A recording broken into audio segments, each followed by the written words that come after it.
संपूर्ण महाराष्ट्राचा आवडीचा पदार्थ म्हणजे ही दह्याची कढी. आणि ह्या कढीमध्ये असे भजी जर असतील ना, जे लोक कढी खात नाही ते सुद्धा कढी आवडीने खातील, एवढी कढी आपली भारी लागते. चरचरी जिरं, मोहरी, कढीपत्त्याची फोडणी, लसूण, मिरची, कोथिंबीर वाटण घालून केलेली ही महाराष्ट्रीयन कढी. आणि कढीमध्ये घातलेले हे गरमागरम भजी बघा, काय मस्त आपली ही कढी दिसत आहे. चला भजी आणि कढी करूया. नमस्कार, माझ्या स्वयंपाकघरात तुमचं खूप खूप मनापासून स्वागत. सगळ्यात आधी आपण वाटण तयार करूया. कढी आणि भज्यासाठी 5-6 हिरव्या मिरच्या, लसूण, कोथिंबीर, कढीपत्ता, 1 चमचा जिरे आणि चवीप्रमाणे मीठ. आणि हे जाडसर असं वाटून घेऊया. आता हे काढून घेऊया आणि त्यात मिक्सरच्या भांड्यामध्ये दही घालून घेऊया. 1 वाटी दही घेतलं आहे.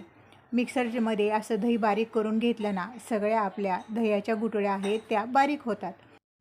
भजी करण्याकरता भांड्यामध्ये 1 वाटी बेसन पीठ घेतलं, 1 चमचा ओवा, वाटलेलं हिरवं वाटण, चवीप्रमाणे मीठ, अर्धा चमचा हळद आणि चिमूटभर खायचा सोडा.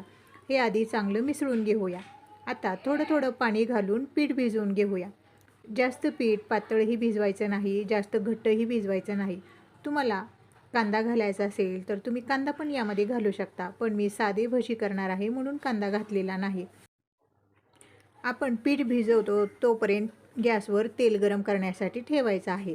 आपलं पीठ चांगलं भिजवेपर्यंत तेल पण आपलं चांगलं गरम होतं. आता लगेचच आपण भजी सोडून घेऊया. जास्त भजी मोठे करायचे नाही, बारीकच सोडायचे. कढीमध्ये टाकल्यानंतर ते अजून जास्त फुगतात, म्हणून बारीकच भजी करून घ्यायचे. आणि चांगली दोन्ही बाजूनी भजी आपण तळून घेऊया. सारखे असे भजी हलवायचे म्हणजे सगळ्या बाजूनी चांगले तळले जातात. सोनेरी रंगावर चांगले भजी बघा असे तळून घेतले. उरलेले पण भजी असेच तळून घेऊया. भजी सगळे करून झाले. आता कढीला फोडणी करूया. कढईमध्ये 1 पळी तेल घातलं. तेल तापलं की त्यामध्ये जिरे घातलं, मोहरी घालायची. जिरे मोहरी तेलामध्ये तडतडली की कढीपत्ता घातला. आता घालूया हिरवं वाटण.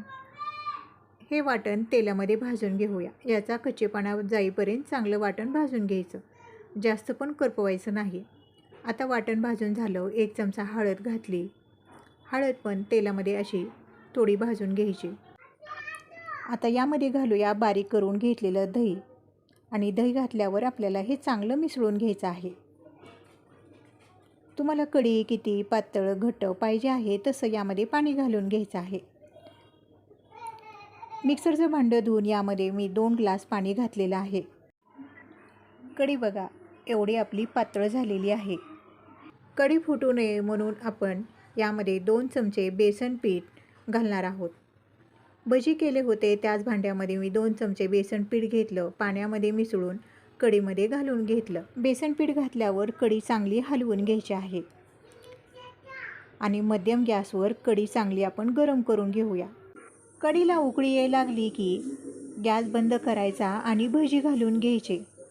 जेवणाच्या आधी 5 ते 10 मिनटं भजी घालून घ्यायचे, म्हणजे कढीमध्ये चांगली भजी मुरले जातात.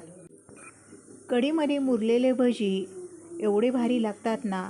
भजी तर भारी लागतातच, पण कढीसुद्धा चवीला एवढी भारी लागते ना. बारीक चिरलेली कोथिंबीर घालूया. बघा मस्त भजी घातलेली कढी आपली तयार झालेली आहे. तुम्ही भाकरीसोबत खा, चपातीबरोबर खा किंवा भाताबरोबर खा, किंवा अशीच खाल्ली तरी एवढे भजी भारी लागतात आणि कढीसुद्धा भारी लागते. तुम्हाला मी केलेली भजी कढी कशी वाटली? माझा व्हिडिओ थोडा तरी आवडला असेल तर व्हिडिओला एक लाईक करा, चॅनलला सबस्क्राईब करा. व्हिडिओ पाहिल्याबद्दल मनापासून धन्यवाद.